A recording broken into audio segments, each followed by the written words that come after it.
Bueno, nada, es un honor estar aquí frente a tanto conocimiento, un poco de responsabilidad también. Y bueno, acepté el reto un poco que me lanzó la presidenta del Colegio de Arquitectos, un poco para representar a los arquitectos y un poco nuestra voz en todo este gran reto que es la digitalización, los edificios smart y otra serie de retos que tenemos de cara al futuro, donde mi mensaje va a ser que tenemos algo que aportar, que contar y que la colaboración va a ser clave, ¿no? ¿De dónde venimos? Bueno, Unai me ha presentado. Agradezco también a Esprit y un poco a todo la Cámara de Comercio, etcétera, pues que nos interesemos por estos aspectos. Yo voy a hacer una presentación, digamos, más libre. O sea, yo vengo del mundo profesional y en parte también de la docencia. Por lo tanto, hacemos, investigamos y tratamos de estar un poco al quite de las cosas que se mueven, ir a foros internacionales, etcétera. Entonces, nuestra arquitectura está un poco comprometida con estas soluciones un poco diferentes, singulares, y en crear también espacios que tengan un mensaje, ¿no? Y una emoción. Al final, crear espacios de arquitectura y esa experiencia de usuario que hacemos con la arquitectura, ¿no? Por lo tanto, ¿qué tenemos que ver los arquitectos con los Smart Buildings? Por un lado, que somos una especie de director de orquesta en todo lo que es la implementación, desde el diseño a la fase de obra y dirección de obra en la ejecución, ¿no? Que debemos conocer, yo creo que es nuestra responsabilidad también, conocer, combinar y aplicar las mejores soluciones y estar, digamos, actualizados en todas las posibilidades que se ofrecen, ¿no? Y luego, en esa visión integrada de crear una arquitectura, un espacio que tenga un mensaje que a través de las tecnologías lo podamos enriquecer y lo podamos mejorar, ¿eh?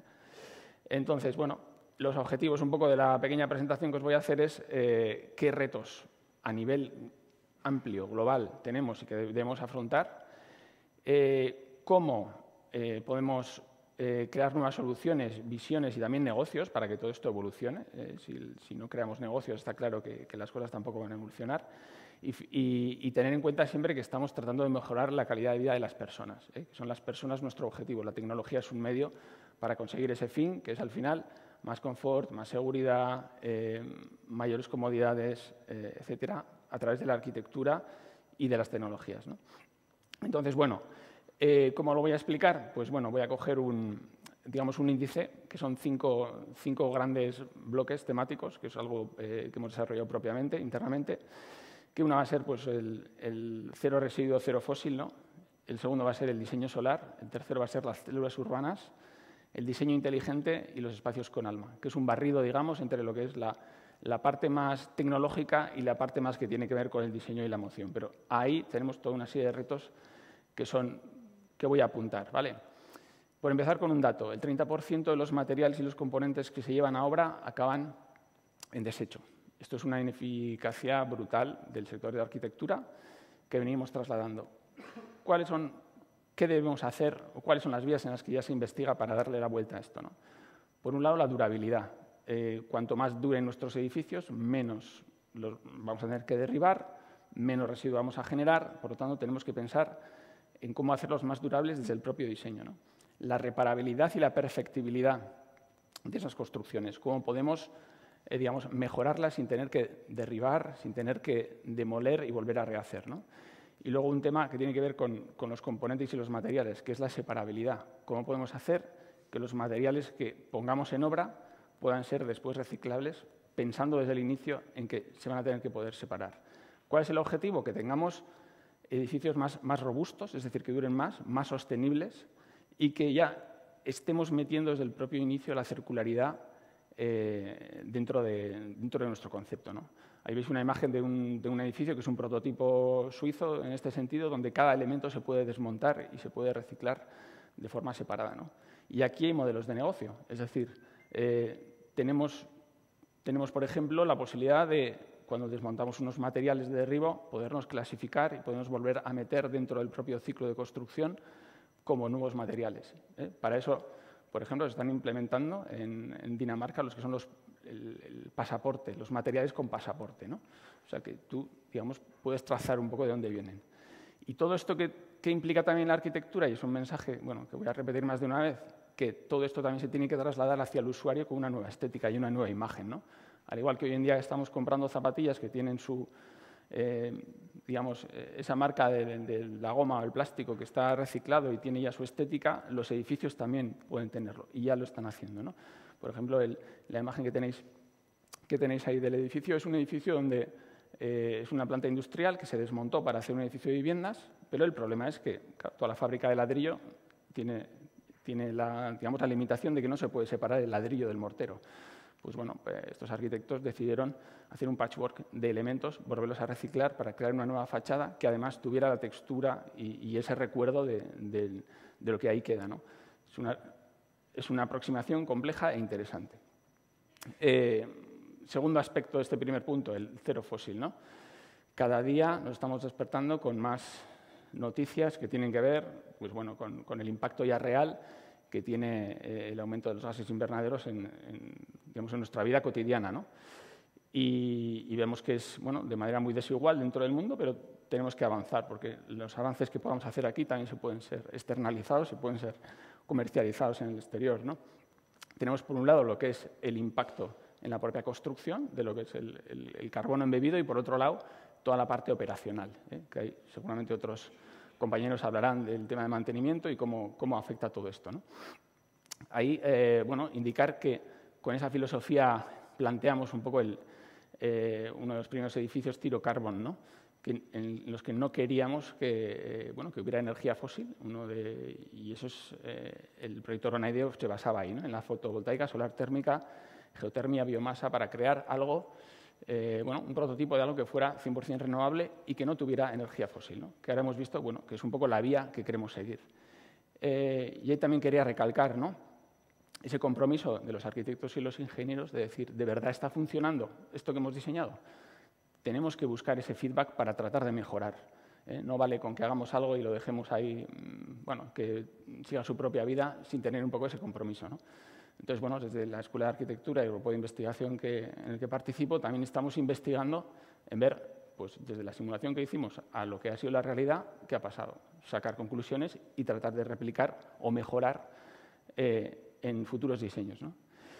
Y aquí conecto con el segundo punto, ¿no? ¿Cuáles son las renovables que pueden ser más interesantes de cara al futuro? Pues una de las más robustas es la energía solar. Pero la energía solar no solo es añadir elementos captadores al edificio, sino también pensar el edificio desde el inicio con esa idea, ¿no? Orientarlo, maximizar las superficies de captación y utilizar tecnologías que puedan mejorar y maximizar, digamos, ese rendimiento para el uso que va a tener el propio edificio. Entonces, el próximo, digamos, Europa se plantea ir más allá de los Zero Carbon o los ENCEP, que son los edificios de energía casi nula, hacia los edificios de energía positiva. Edificios que van a producir más energía de lo que consumen anualmente y con el objetivo de que sean autosuficientes energéticamente. ¿Eso cómo se consigue? Pues, bueno, por un lado, minimizando la demanda y, por otro lado, también creando nuevos productos y soluciones que incorporen dentro de la envolvente del edificio no ya solo captadores solares fotovoltaicos, sino también elementos constructivos que puedan ser fotovoltaicos y que puedan ser captadores. Entonces, yo creo que aquí tenemos todavía, tanto las ingenierías como la arquitectura, combinadamente, tenemos un reto para poder incorporar, como hemos incorporado anteriormente, los elementos verdes, de soluciones, de cubiertas verdes, etcétera, pues tenemos otro instrumento más, otra serie de materiales más, y esto mismo va a redundar en que los edificios del futuro seguramente tengan también otra imagen, ¿no? Esto va a influir, como comentaba antes con el Zero Waste, ¿no? Pues, con el tema del Solar Design, pues posiblemente las fachadas y las cubiertas del futuro sean captadoras y ayuden a que los edificios sean autosuficientes. Y conecto un poco con la escala, ¿no? Hemos hablado de edificio, pero ¿qué pasa con la escala urbana? Pues la escala urbana lo que nos permite es que abarcar, digamos, un ente más amplio, por tanto, la complejidad la complejidad y las posibilidades de actuación se van incrementando de manera exponencial y, por lo tanto, actuar en un bloque o una célula urbana, en una manzana completa, pues nos da pie a utilizar otros tipos de captación de energía, diseñar espacios verdes, diseñar también el edificio con su entorno próximo, diseñar la mezcla de usos, los temas de compacidad, el asoleo, también el tráfico perimetral, la logística capilar, etcétera. Entonces, bueno, consideramos que es una escala muy interesante de actuación. Y no solo para nuevos proyectos, sino también para regeneración urbana. Aquí, por ejemplo, vimos un diseño que hicimos también en el entorno de Donosti, pues poniendo un poco en valor y tratando de maximizar pues, una intervención puntual como podía también beneficiar al entorno, incorporando todos estos factores, digamos, pues, bueno, urbanos que son complejos, ¿no? Otra serie de aproximaciones que ya conoceréis la mayoría de vosotros son pues, las manzanas, digamos, inteligentes o los superbloques de Barcelona, ¿no? Que cada vez más pues, todas las ciudades lo están incorporando porque nos permiten pues, digamos, enriquecer la ciudad liberando del tráfico, incorporando pues, nuevos ecosistemas, otros tipos de transporte público, espacios urbanos más colaborativos, más abiertos y sobre todo mejorar lo que es la calidad de vida del ámbito urbano, ¿no? Para ello son importantes las tecnologías, que voy a conectar ya con algo que ya se va a hablar en esta jornada de manera más profunda, ¿no? Pero cómo utilizamos la digitalización y para, digamos, tener monitorizado, simular y poder obtener datos reales, alimentar con datos reales a nuestro gemelo digital o ese espejo, digamos, digital que pueden ser ese trozo de ciudad o ese edificio, ¿no? En ese sentido, y pues yo siempre tengo el ojo puesto en en la ETH de Zúrich, en Singapur, en toda esta gente que está avanzando y que está incorporando muchos de estos aspectos de manera activa en la gestión de las ciudades, ¿no? El cuarto punto es el Smart Design, que quizá es el que más aterriza en el aspecto de la temática de hoy en día, pero yo quería un poco también enfocarlo, ¿no? Cuando hablamos de Smart estamos hablando sobre todo de datos, de una alimentación brutal de datos, ¿no? Que ya está conquistando nuestras viviendas de alguna manera y que nosotros como arquitectos no estamos dirigiendo. Es decir, está rediseñando nuestros entornos y nuestra experiencia de una manera en la que a mí me preocupa porque bueno, se nos va un poco de las manos, ¿no? Pero es cierto que podemos obtener toda una serie de una nueva capa de información que es desconocida, ¿no? Podemos tener datos de casi todo, de presencia, de temperatura, de humedad, sonido, iluminación. Incluso lo he puesto ahí entrecomillado, pues una empresa de mobiliario me decía, ¿no? Queremos pasar de vender mobiliario a vender datos. O sea, la ambición un poco en este sentido puede ser grande, ¿no? Incluso datos ¿para qué? Pues para saber qué espacios utilizamos. Veis ahí un monitor de un ordenador donde se ven pues, como los puntos de calor, dónde ha estado la gente, cuánto tiempo, qué temperaturas, qué espacios de trabajo se han utilizado más, menos, etcétera. Y todo eso, por ejemplo, en el ámbito de las oficinas, pues tiene un claro impacto económico también. Es decir, el well-being o el bienestar de las personas a través de pues, incorporar elementos de biofilia, mejorar la salud, calidad de aire, no volátiles, etcétera, producen un bienestar y un poco el mensaje es que si impactamos, como veis ahí en las bolitas naranjas, serían, ¿no? un poco la masa de coste de empresa de lo que son digamos, los empleados, pues una mejora de un 10% sí que afecta a la cuenta de resultados de una manera mucho más directa que un ahorro energético, ¿no? Es un poco la idea. Si nos enfocamos hacia las personas y hacia mejorar su productividad, además podemos tener mejores resultados económicos, ¿no? Y vamos a saltar un poco a la escala City, ¿no? ¿Qué pasa en las ciudades donde, bueno, en los 2000, 2010, ¿no? Hubo como un boom de sensórica a incorporar en las ciudades para medirlo todo, como una superconexión, etcétera, ¿no? Para medir, pues bueno, y poder gestionar, digamos, muchos ámbitos de ciudades que son mucho más complejas que las nuestras en Euskadi, ciudades que tienen problemas verdaderamente graves de infraestructuras, de movilidad, etcétera, ¿no? Ahí, digamos, hemos pasado de la Smart City un poco al foco a la Smart Citizen, ¿no? Es decir, ¿cuál es el papel de las personas ahí? ¿Cómo intervienen? ¿Son meros actores pasivos o tienen el control sobre algo, ¿no? Entonces, bueno, ya hemos visto pues, bueno, que ciertos proyectos como muy megalómanos pues, también se ha quedado un poco en el aire, como este de Sidewalks Labs en Canadá, que lo impulsó Google, ¿no? Por temas que también se van a hablar aquí, privacidad de los datos, propiedad y vulnerabilidad, el gestor privado que va a controlar esos datos, qué va a hacer con ellos, ¿no? Y luego también una cierta posibilidad de discriminación social o puede crear ello también una cierta barrera, digamos, de acceso que puede tener efectos que todavía no tenemos no nos imaginamos, ¿no? Entonces, bueno, en ese aspecto yo creo que sí que un buen comienzo es, pues bueno, avanzar con los gemelos digitales que vienen del mundo industrial, pero tenemos que migrar, digamos, o queremos explorar posibilidades de funcionamiento en el mundo arquitectónico, que al final el concepto es claro, tenemos un gemelo, una copia digital que estamos alimentando con datos reales y podemos predecir, podemos modificarlo, podemos hacer simulaciones y nos sirve sobre todo en fase de construcción, cuando estamos construyéndolo y después en mantenimiento, ¿no?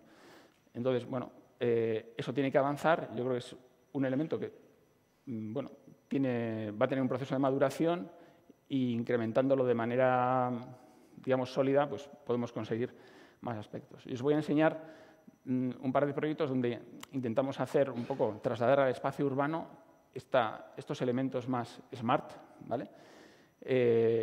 Tratando de incorporar o de enriquecer un poco también esa experiencia, ¿no? Uno es el túnel que hicimos que conecta La Concha con Ondarreta, que ahora veis que es un túnel pintado, tiene una iluminación que se mueve un poco, pero el proyecto en sí es más profundo, es decir, tiene un conteo de viandantes a la entrada y la salida del túnel, tiene un pavimento de generación de energía al lado de un tótem que también da un mensaje, bueno, daba de hecho porque el tótem se ha quitado, aunque estuvo ahí, ¿vale? Por un tema de mantenimiento urbano, que también es algo que se puede ver, ¿no? Es decir, que una pantalla en la ciudad da información, pero parece que vandálicamente pues, es un atractivo para que se pueda romper, y eso es lo que ha pasado. Al final es una pena, ¿no? Pero podemos hacer que ese espacio también tenga una interacción con el usuario y que cree una relación más compleja, saber cuánta gente pasa, con eso predecir también pues, flujos o picos de gente, incluso poder dar una información adicional y también a través de la pantalla se podía votar sobre ciertos aspectos que se preguntaban, ¿no? Y otro proyecto que no se ha construido, pero que incluso es algo más ambicioso que el anterior, es que en la cubierta de los almacenes del puerto de pasajes en Herrera, pues planteamos una plaza con unas grúas móviles que también son farolas, ¿no? Un poco inspirado en algunas instalaciones hechas con robótica en el Reino Unido, donde ese espacio sabe si se habita a través de personas, es decir, sabe porque puede detectar si hay personas, sabe qué tiempo hace, sabe qué iluminación hay, etc. Entonces, nos parecía interesante crear un espacio urbano donde esa interacción con las personas pudiera generar y originar diferentes sensaciones. Es decir, podemos tener un espacio más o menos iluminado, pueden estar las farolas más o menos bajadas para tener, por ejemplo, pues un concierto o poder tener por la noche, pues una imagen o una iluminación especial. Es decir, un elemento que urbanamente tenga un impacto, pero que a la vez sea inteligente y que pueda modificarse a través de la presencia del usuario. Aquí lo interesante es que las posibilidades son infinitas. Es decir, podemos programar, podemos sensorizar, pero tenemos que tener un proyecto, tenemos que tener una idea, ¿no?, de a dónde queremos ir y cómo queremos mejorar esto. Y ahí está un poco, digamos, nuestro papel, ¿no?, como arquitectos y urbanistas. Y luego hay otra serie de aspectos que todavía están por explorar, ¿no?, pero que es la fabricación aditiva a través de robots, incluso cómo se van a poder utilizar para fabricar y para crear superficies complejas, pues los drones, ¿no?, que ya hay. Por ejemplo, en centros de investigación de alto nivel ya lo están proponiendo y seguramente, pues no sé si cuando iremos a la Luna o a Marte, serán unas primeras cosas que deberemos hacer, ¿no? ¿Cuál es el futuro más cercano? Pues va a ser la coconstrucción, es decir, que esos robots nos ayuden a mejorar la eficacia, la seguridad y digamos, la precisión en la construcción real que tenemos que llevar a cabo. Entonces hay una vía ahí pues, muy interesante de aplicación de estos sistemas. Y un poco para cerrar, ¿no? El quinto punto, espacios con alma. ¿Qué queremos decir con espacios con alma? Pues queremos decir que ese diseño que nosotros estamos haciendo tiene que transmitir un mensaje, una sensibilidad y un compromiso, que es importante en que el lenguaje de aquello que diseñemos, tanto a nivel edificio o a nivel urbano, sea y también parezca, ¿no?, que parezca lo que es, ¿no? Por lo tanto, yo reivindico un poco que además de ser smart, pues tenemos una posibilidad de transformar un poco el lenguaje de arquitectura y que no sea un edificio al uso que además sea smart, sino que además tenemos posibilidades de que esas tecnologías tengan un papel, digamos, visual y en la experiencia del propio usuario. Y hay edificios, bueno, y hay actuaciones muy interesantes, ¿no? Por ejemplo, de hibridación de programas. Cuando digo programas quiero decir usos diferentes, ¿no? Pues, por ejemplo, una planta que quema residuos en Dinamarca, pero bueno, que la han recubierto y le han puesto una estación de esquí por encima, ¿no? Que creen sorpresa, que creen emoción, que creen atractivo, que tengan una profundidad en aquello que se hace, ¿no? O, por ejemplo, este es otro proyecto que hicimos para Angular Sanguinada, donde hicimos una fachada especial, que fue como la sexta o la séptima versión, donde me decían, bueno, esto está muy bien todas las opciones, pero no es la nuestra. O sea, y bueno, hasta que dimos con una que contaba un poco, servía para contar la propia historia de la empresa, ¿no? Entonces, hay que aspirar a buscar, bueno, a encontrar un poco ese chiste, ¿no? en los proyectos para que redunden un poco en ese mensaje global, ¿no? Y bueno, y el mensaje un poco para ir acabando sería que tenemos que tener una visión optimista de la tecnología. Hace poco he descubierto, pues, por otro compañero de estudio que me dijo, ¿conoces esto del SolarPunk de qué va y tal? Pues no tengo ni idea. Pero bueno, pues el SolarPunk es pues una visión a futuro positiva digamos, de alguna manera, cuando le damos la vuelta a todo este problema climático a través de la tecnología, pero conseguimos un poco esa armonía con la naturaleza, ¿no? Aquí se ve como una imagen donde tenemos como 4 postes que generan una nube y, bueno, y llueve cuando queremos que llueva, ¿no?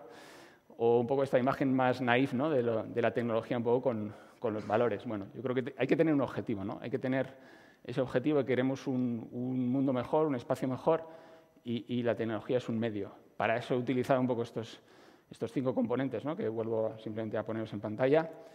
Y mi conclusión sería, bueno, que hay mucho por hacer, que como os ha dicho en la primera charla también, la colaboración entre disciplinas pues, es muy importante, y de que podéis y debéis contar con arquitectos para este viaje.